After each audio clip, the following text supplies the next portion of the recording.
On the virtual element, how are consumers responding to that? I mean, the idea of buying a home, which is a big purchase, obviously, virtually without actually being able to go out to the site. How are consumers receiving that? Well, we've even during the shutdown now, we have been doing deals consistently at our developments. They're a little bit slower to consummate the deal.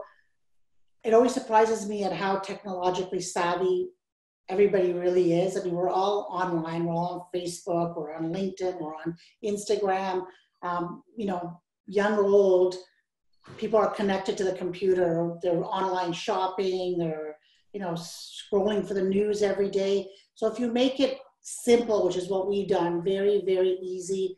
It's a Zoom call, or FaceTime call. You call in to our team. The team walks you through the steps. We have all the presentations ready online. We've had some video presentations within our sales offices so that, they feel very comfortable.